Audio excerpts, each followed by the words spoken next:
sababu gani fanya yale nataka kufanya. Unakubali? Nitasema una kimombo, sawa? Kwanza naanza na quotation.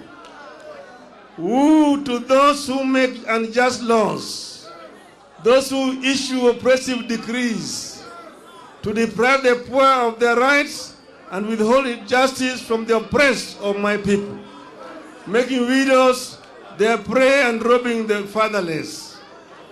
What will you do on the day of reckoning, when disaster comes from afar? To whom will you run for help? Where will you leave your riches? Unquote. That is Isaiah chapter 10, verses 1 to 3.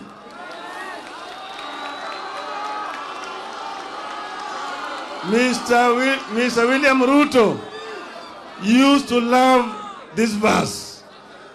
I hope he still does. Dear Kenyans, last week we were betrayed in this city.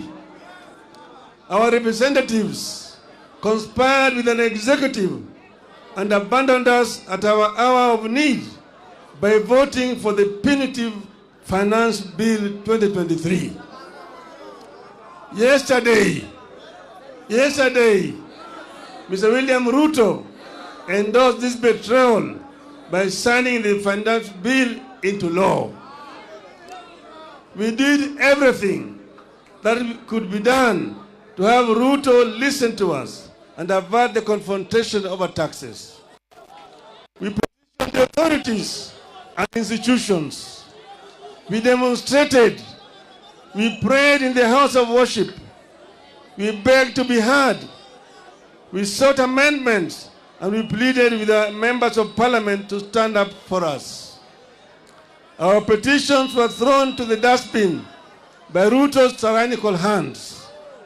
He slighted our pleas and violently dispersed our petitioners. Effective next week, therefore, fuel taxes rises from 8% to 16%.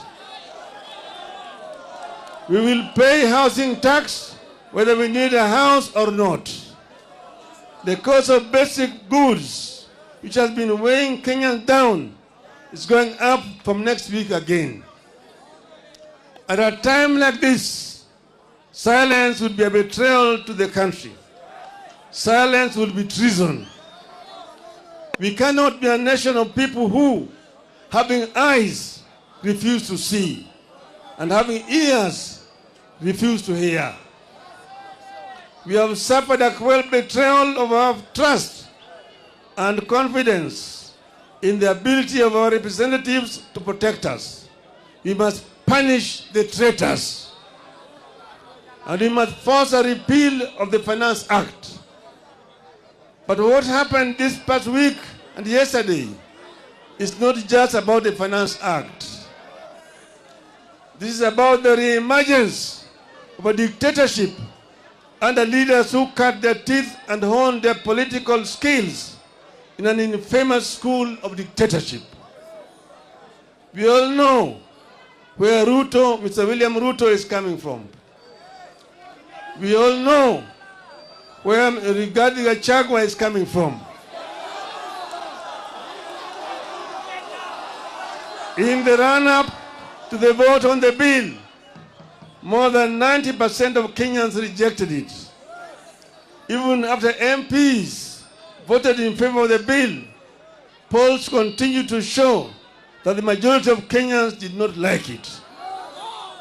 However, true to his character as a dictator, Ruto proceeded as if Kenyans had not spoken and he imposed punitive taxes on us without our consent. That is contempt for the people. In a democracy, few individuals can use government as their tool against the people. The idea that only the wishes of Ruto and Gachagua matter in this country today must attract a very heavy price. Ruto is testing the limits of his illegitimate power. Ruto is testing whether we still have the will, energy, and resolve to fight remnants of dictatorship. After stealing our election last year, Ruto now thinks he can steal anything and get away with it. We have to stop Ruto, and we have to stop it. We have to do it now. We must tell Ruto in no uncertain terms that he has stolen enough for the owners to notice, and he has no more room for stealing the wishes of the people. This gathering must provide an unmistakable response to Ruto and those who think like him, that we are willing and ready to do whatever it takes to roll back dictatorship. This gathering must make it clear to Ruto and all those who are nostalgic about the dictatorship of the past that they will pay a heavy price for their unfortunate experiments. You have some bad news for Mr. Ruto. The betrayal in the city has seeped into every village in Kenya. It has united Kenyans better than any government ever would. While the betrayal has shattered our faith in government and parliament, it has strengthened our faith in ourselves and our power. Consequently, Ruto and all those who think like him are going to learn the painful way never to mess with the people's food, fuel, and freedom.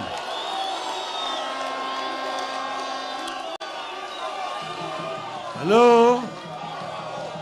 Ruto and his ilk are going to learn the hard way that Kenyans are fed up but not helpless.